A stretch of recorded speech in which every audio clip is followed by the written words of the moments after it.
Last week we looked at everything about and around my favorite ability, which is the pulse. And I thought it would be fitting if this week we would look at another skill that I almost always run with. And that is the first aid. But while testing, I noticed some pretty weird stuff, and I ended up testing the same things for the healing station and for some other skills that can heal the player. And then also for the healing talents and the medkits, and well, you get the point. I ended up testing everything healing related, so that is what you're getting today. A video about nothing but healing. And trust me, it is a lot, so we better get going.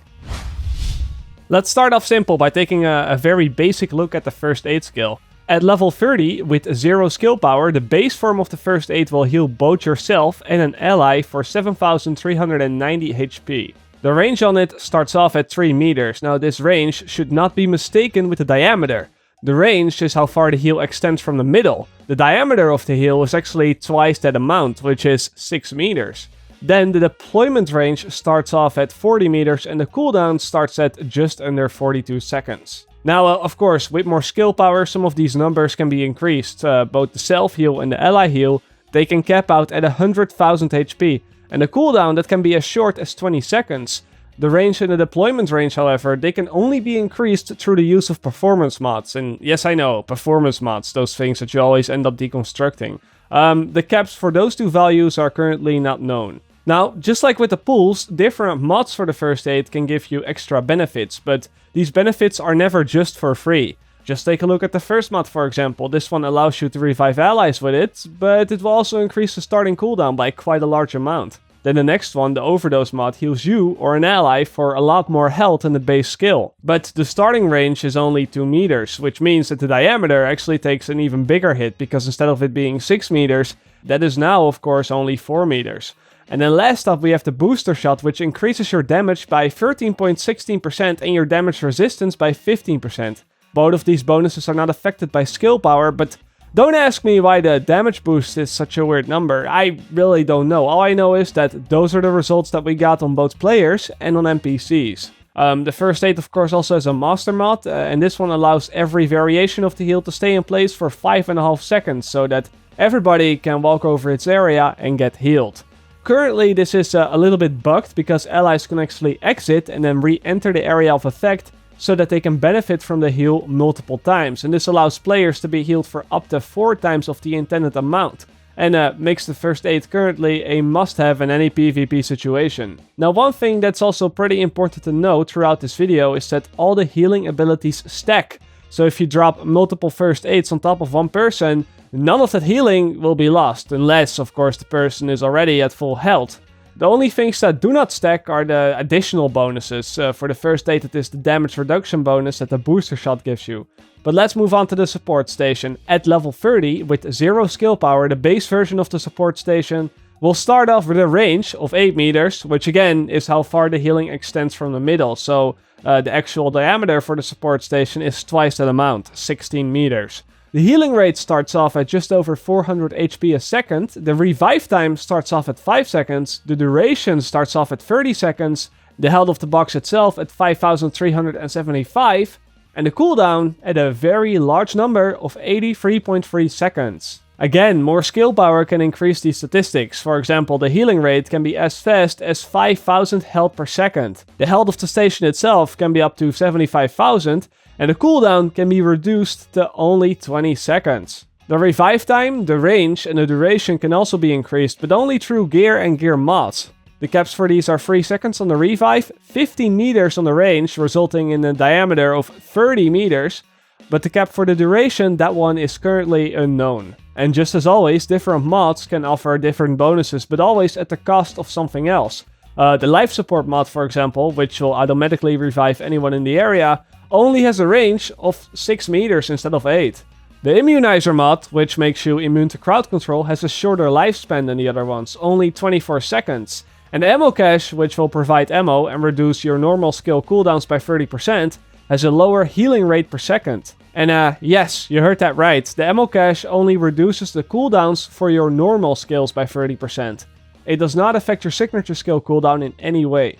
Now, what is interesting about this cooldown reduction though, is that it can override the cooldown cap of 20 seconds on your other skills. So if you have another skill that already has a 20 second cooldown and that cannot be anything less, for example, the first aid, you can then lower that to 14 seconds with the ammo cache support station. A lot of people also had some questions about what would happen if an immunizer support station were to be hit by a disrupt effect, because of course, the disrupt effect is supposed to disable skills for a short amount of time, but the immunizer mod is supposed to protect you from just that. What ends up happening is upon impact, the player is still protected from the disrupt effect, but the healing station itself, that will be disabled. What is quite interesting though is that the EMP effect actually increases the duration of the healing station, because in the time that the station is not active, the timer will also freeze. The master mod for the support station gives everyone in the area a burst heal effect if you manually disable it.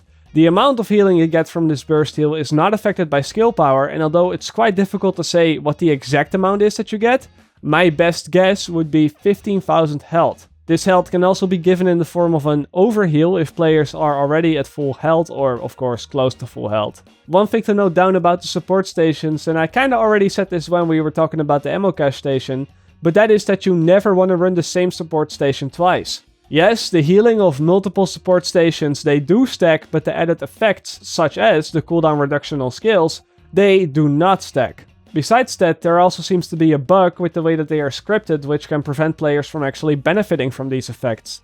If you, for example, have 2 support stations with the ammo cache, and then one of them expires, it will also remove the buff on every other player that is still standing in the second support station. And if you want to reapply the buff, players will have to exit and then re-enter the still active support station. This is something that needs to be looked at, but for now, the best way to avoid this is, as I said, don't use the same type of healing stations within one squad. Now, what makes the first aid in the support station quite special and probably a little bit confusing at times is the interaction that they can have with players outside of your squad in the dark zone. You've probably noticed how you can use these healing skills on neutral players and can also receive healing from neutral players in return, but these things, they don't really work with rogue agents. It's very simple, because when a rogue agent drops down a heal or drops down a healing station, the neutral players will not be able to see the heal, of course, except for the little box, and they will also not be able to gain any health from it. And this is also the case the other way around. But where it gets confusing though is that in some cases the heals are not visible, but they still work. Now, this is not a random thing.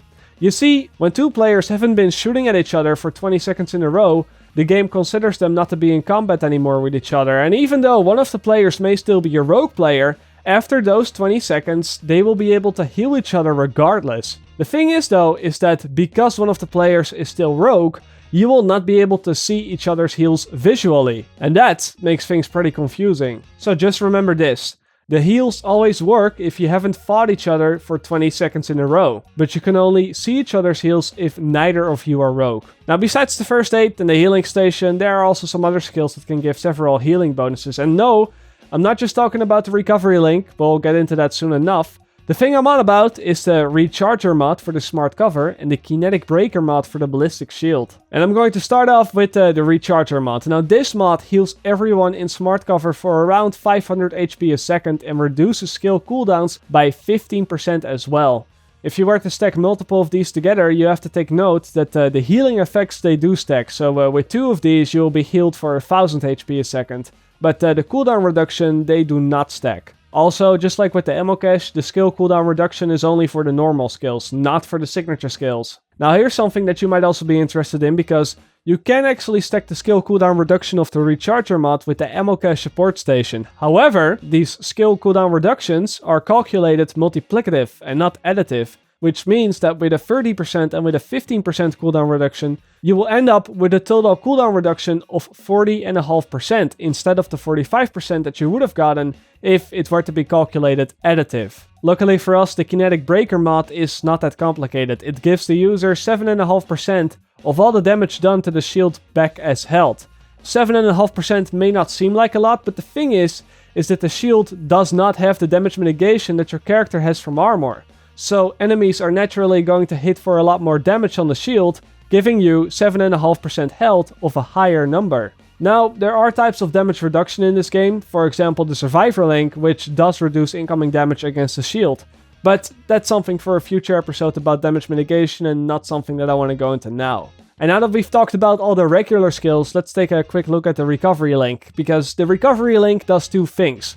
Firstly, it gives everyone in a radius of 45 meters a big healing boost. And second up, it also revives any downed players that are in the squad and of course also within that range of 45 meters. Now, reviving in itself seems a little bit broken at the moment. I'm not talking about the double revive, I know that thing got patched a couple of days ago, but first of all, different type of revives cannot override each other, and this is also the reason that you sometimes cannot revive a teammate. It usually means that they are already being revived by a support station or by another player. But this also means that if a player is currently being revived by a support station or another player, the recovery link will not be able to revive them, and thus it will go to a waste. On top of that, but I actually think that this part is intended, is that upon being revived, every player is unable to take damage from gunshots for 5 seconds long. It's very simple, you can shoot at him all you want, but he's just not gonna die. This is probably put in place to prevent players from instantly dying right after they've been revived. However, crowd control effects can still be applied during this time and they can still damage and kill the player. And this can be pretty mean because dying quickly after you've just been revived causes the player to skip the down form and die right away. Unlike any other healing source in the game, the medkit heals a certain percentage of your health. This means that no matter how much health you have, it could be 50k, it could be 100k, but you will always see the same chunk of your health bar fill up. This obviously gives players with more health a pretty large advantage, and if damage per second would not be inflated too much due to critical hits and headshots being multiplicative of each other, being a tank would most likely be a better option in the Dark Zone. What you may not know is that besides the burst heal that the medkit provides, it also gives the player 5 additional ticks of healing, each giving you an extra 5% of health back. But these will not trigger if you take any damage after using the medkit. There's also a talent in the game that works pretty well with this, which is called Adrenaline. This allows your medkit to overheal you if you happen to heal for more than what you needed.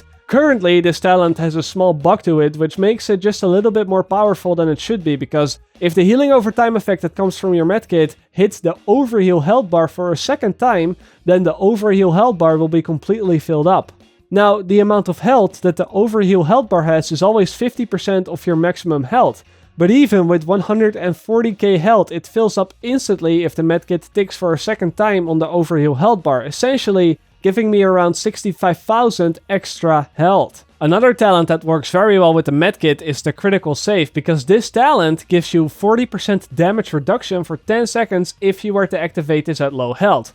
Players are considered low health when they fall below that last health segment, so when they are below 1/3 of their maximum health. However, the reason that this talent is currently one of the best talents in the game is because it is bugged to where it doesn't only work with medkits, but it also works with first aids, healing stations, recovery links, and pretty much every other healing source in the game. And I said one of the best talents because the best talent in the game is, in my opinion, Combat Medic.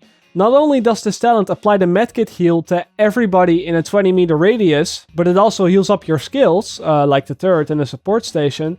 And most importantly, it adds another 40% on top of your own medkit healing. There's one very big downside to this talent, however, and that is that you cannot use smart cover in combination with it, because when you activate the medkit with Combat Medic, all the friendly smart covers within the range of 20 meters will be destroyed. This is probably because of another bug that somehow causes friendly area of effect things, such as grenades, to destroy smart cover. Now, weirdly enough, it's only with the friendly grenades. The enemies cannot destroy your smart cover. The last talent that I wanted to cover is Triage, which, according to the description, reduces skill cooldowns by 15% when you heal someone. This is also a very powerful talent because it works both ways. If the player that uses Triage heals someone, then both his cooldowns will be reduced, but also the cooldowns of the person that is getting healed. This talent can currently be very heavily abused in combination with the first aid bug where players can get healed multiple times that we talked about earlier this video. Every time that another player enters or exits the heal, the cooldowns of both the healer and the player entering and exiting will be reduced by that 15%. Now, this talent also has another bug that works in combination with the medkits. Although it doesn't reduce the skill cooldowns for the initial burst that the medkit gives you, it does take off 15% for every additional tick of healing, and since there are 5 additional ticks, that is 75% of your cooldowns reset if you do not take damage after activating the medkit. Now, before I end this already way too long video, I want to leave you with 2 more things. First up, you can use the first aid and the healing station on JTF soldiers and they will gain the health as well as benefit from the additional bonuses. And second up, you can bash other players while carrying the support station. Actually trying to kill other players with it, however, is not the best option. Even with 140,000 health and 2 players to help me out, we only managed to get 1 kill, and that is because after 21 minutes of chasing the same guy, he gave up and pretty much let us bash him down. It's not about the kill, it's about sending a message. And that was pretty much all for today. Now, I know it was a long video, probably one of the longest videos I've done in a very long time. Nevertheless, I of course hope you enjoyed it all. I also hope that it helped, and I will see you guys later, or like they say, in the Netherlands. Zie je later!